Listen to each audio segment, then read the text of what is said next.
महाभारत का एक ऐसा किरदार जिसे लोग आज तक नहीं भूल पाए हैं। मैं बात कर रहा हूं पुनीत इस्सर की, जो महाभारत में दुर्योधन के रोल में नजर आए थे।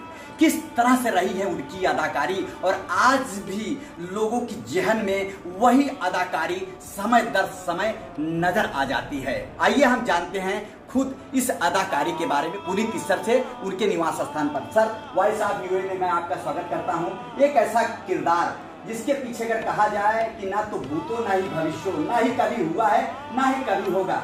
दुर्योधन को देखकर लोग जिस तरह से जोश उमंग और उत्साह से नजर आते थे और हर कोई तालियां बजाते थे, यानी एक एपिसोड खत्म हुआ दूसरे एपिसोड के इंतजार में 8 दिन कब गुजर जाते थे पता ही नहीं चलता था। क्या था वह 1988 का दौर और किस तरह से आज उस दौर को फिर से आप अपने जहन में ताजा करके प्रफुल्लित होते हैं। सबसे पहले तो आपने जो कहा कि वॉइस ऑफ यूए के दर्शकों को मेरा प्रणाम, मेरी शुभकामनाएं। आप इस प्रोग्राम को देखते हैं। यस, 1988 का दौर था जब महाभारत पहली बार दूरदर्शन पर प्रसारित हुआ था। तो उसने तो एक कहते ना इतिहास रच दिया था। पूरी सड़कें सुनी हो जाया करती थी और 97 पॉइंट समथिंग कुछ उसकी व्यूअरशिप थी, जो आज तक किसी धारावाहिक की ना हुई है। वो कहते ना भूतो ना भविष्य थी, वो था। उसके बाद फिर अब देखिए 25 वर्ष हो चुके हैं और इस लॉकडाउन के दौरान ये जब फिर से दूरदर्शन पर महाभारत और रामायण ये जो दो धारावाहिक आए, इन्होंने तो बिल्कुल फिर से एकदम इतिहास रच दिया, लोगों की यादें तरोताज़ा कर दी, लोगों को बहुत मजा आया। क्या है कि बहुत बढ़िया लिखा हुआ था। ये हमारी सभ्यता, हमारी संस्कृति को बहुत अच्छे हिंदू जो सनातन धर्म जो हमारी जो संस्कृति है उसको इतनी खूबसूरत तरीके से इन दो ग्रंथों, इन महाकाव्यों में पेश किया गया कि लोगों को इसका आनंद आया। मैं अपने आप को सौभाग्यशाली मानता हूँ कि मुझे उसमें एक रोल करने का सौभाग्य प्राप्त हुआ। चोपड़ा साहब ने बहुत खूबसूरत बनाया था, मैंने उसमें दुर्योधन का पात्र किया। आप लोगों के लिए मैं बताना चाहता हूँ कि जब चोपड़ा साहब ने मुझे देखा तो मेरा डील डॉल, मेरी खदो खादर जो कद काठी देख कर उन्होंने कहा कि पुनीत जी, हम तो पुनीत भाई तुमको तो हम भीम का रोल देंगे। तो मुझे उन्होंने भीम के रोल के लिए सिलेक्ट किया था। बट मैंने क्योंकि महाभारत पढ़ा हुआ था, मैंने उनसे कहा कि जी मैंने महाभारत पढ़ा है, आप मुझे भीम का पात्र देना चाहते हैं, बहुत ही धन्यवाद, लेकिन मैं इसमें दुर्योधन का ही पात्र करना चाहता हूँ, क्योंकि मैं जानता हूँ बहुत ही इम्पोर्टेंट पात्र है वो। और पूरी महाभारत जो है अगर दुर्योधन ना होता तो शायद कुछ ना होता। तो फिर मैंने उसका ऑडिशन किया, मैं सिलेक्ट हुआ और फिर बाकी रेस्ट हिस्ट्री। सर, ऐसा कहा जाता है कि जिस समय महाभारत की शूटिंग उमरगांव तमाम लोकेशनों पर हुआ करती थी, उस समय काफ़ी जो कलाकारों को स्ट्रगल भी करना पड़ता था। तब की जो टेक्नोलॉजी, अब की जो टेक्नोलॉजी है, बहुत अंतर है। तब लाइव वाद्य यंत्र होते थे, जैसा कि गाने जब बजाए जाते थे तो उसके पीछे लाइव बजाया जाता था, लेकिन आज इंस्ट्रूमेंटल सब चीज़ आ गए हैं। तो वह पर कैसे, किस तरह से आप लोग डबिंग करते होंगे, किस तरह से आप लोग उस माहौल में अपने आप को ढालकर दर्शकों को खुश करते थे? क्योंकि जब भी आपका डायलॉग आता था लाजवाब, जैसा कि आपने कहा कि ना भूतो ना भविष्य, दुर्योधन के डायलॉग को आज भी लोग बोलते हैं। और जब भी आपको देखते हैं, हमारे भाई, हमारे मित्र हैं राम कुमार पाल जी, उन्होंने कई एपिसोड भी कराए, कई स्टेज शो भी करवाए हैं, जैसे कि नागपुर तमाम जगह पर। जब तक पागल रहती है कि नहीं मेरे को पुनीत इस्सर से मिलना, पुनीत इस्सर से मिलना है, तब की डबिंग में अब के डबिंग में कितना अंतर नजर आता है? क्या है, देखिए उस वक्त जो मैं मानता हूँ कि टेक्नोलॉजी जो है वो हर वर्ष के साथ बढ़ती जाती है। इट्स अ वेलकम चीज, अच्छी बात है, टेक्नोलॉजी बढ़नी चाहिए, ताकि अब हम क्या है, कैमरे में हमारे ग्राफिक्स जो है, कंप्यूटर ग्राफिक्स का सीजी का काम बहुत बेहतर हो गया। लेकिन जो आज एक स्क्रिप्ट की जो रूह होती है, जो लिखावट होती है, जो कलाकार जो परफॉर्म करता है, जो निर्देशक उसका निर्देशन करता है, वो तो एक मनुष्य ही करता है। अब वो जो आवाज़ जो एक दुर्योधन की कहें या भीष्म पितामह की कहें, वो आप आर्टिफिशियली उसको क्रिएट नहीं कर सकते। ठीक है, आप थोड़ा क्लीन कर देंगे, थोड़ा उसमें ट्वीट कर देंगे, उसका बेस ऐड कर देंगे, लेकिन जो प्राण तत्व जो चाहते हैं आप एक कलाकार की आवाज़ में और जो परफॉर्मेंस में, वो तो ओरिजिनल ही रहेगा, वो तो चेंज नहीं होगा। यस, टेक्नोलॉजी का ये एडवांटेज है कि आप उसको सिनेमा उसको बेहतर कर सकते हैं, आप उसमें वो चीज़ें डाल सकते हैं। उस समय मुझे याद है कि हम एक हफ्ता लेते थे एक एपिसोड बनाने की, हम 7 दिन में एक एपिसोड बनाते थे।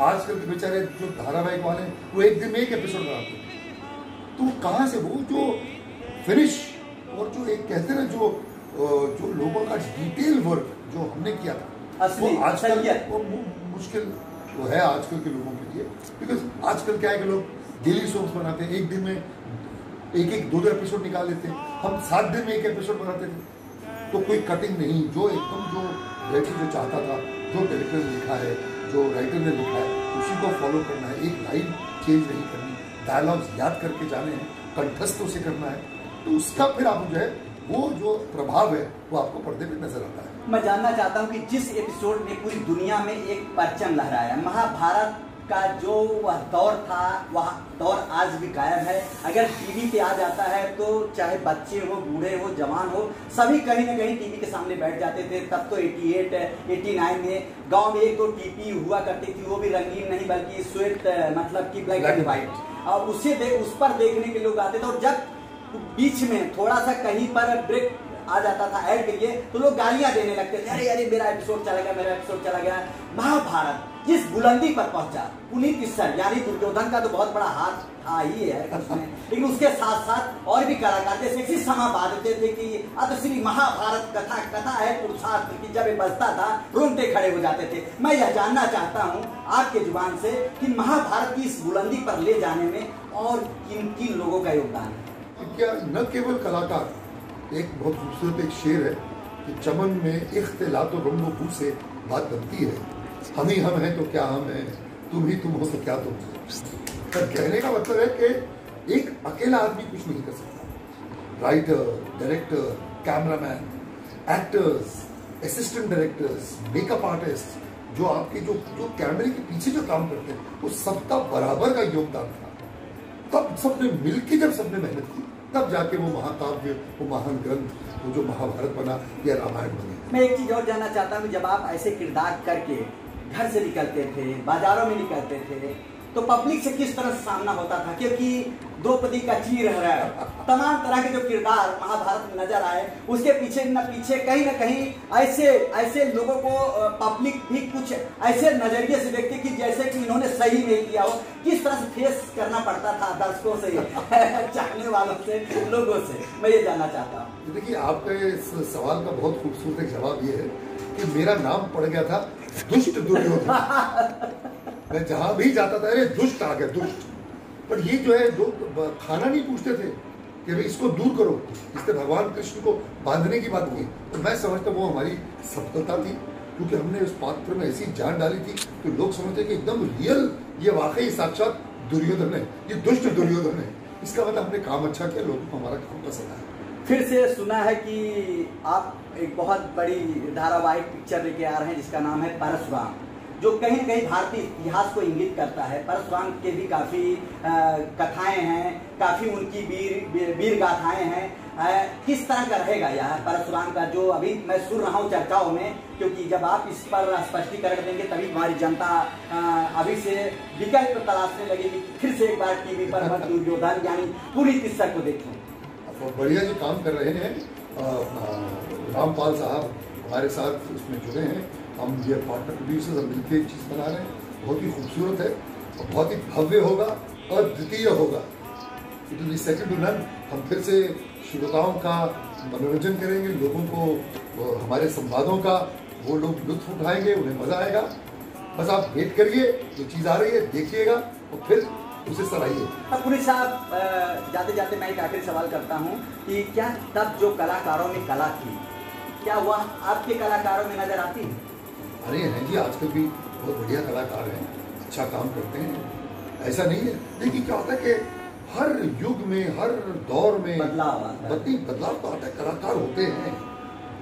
अब श्री अमिताभ बच्चन साहब हैं, आप उनसे पहले दिलीप कुमार साहब थे, उससे पहले मोतीलाल जी थे, चंद्रमोहन जी थे, पृथ्वीराज कपूर थे, तो राजकुमार साहब थे, शत्रु जी थे, सो फिर अमिताभ बच्चन आए, फिर शाहरुख खान आए। तो आजकल के भी जो कलाकार हैं, रणबीर कपूर कहिए या रणवीर सिंह कहिए, मैं इनके साथ भी काम कर रहा हूँ। एक बार यश चोपड़ा साहब एक फिल्म बना रहे हैं, बहुत बड़ी फिल्म है, इसमें रणवीर सिंह हीरो हैं। उसका फिल्म का टाइटल है, ये यशराज प्रोडक्शन की फिल्म है, कि जयेश भाई जोरदार।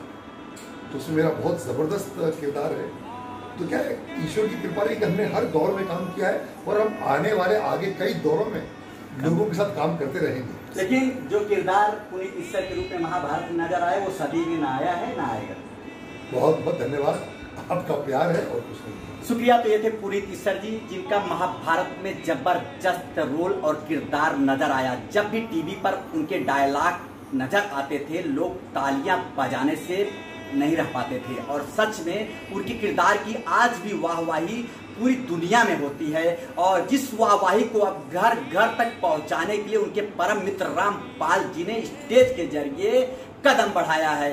जिस तरह से पुनीत इस्सर यानी दुर्योधन का रोल महाभारत में नजर आया, अब उसी पटल पर वे परशुराम नामक धारावाहिक को लेकर आ रहे हैं, जिसे बाद में पिक्चर में भी तब्दील किया जा सकता है। सच में जैसी कद काठी पुनीत इस्सर यानी दुर्योधन की आज से 30-32 साल पहले थी, वैसी ही कद काठी अभी भी उनकी नजर आ रही है। और उनके चेहरे पर जो आभा है कहीं न कहीं इस बात की तरफ इशारा करती है कि इतिहास के किरदार निभाने वाले कभी बूढ़े नहीं होते। कैमरा पर्सन राजेश के साथ Santosh Pandey, voice of UAE, Mumbai.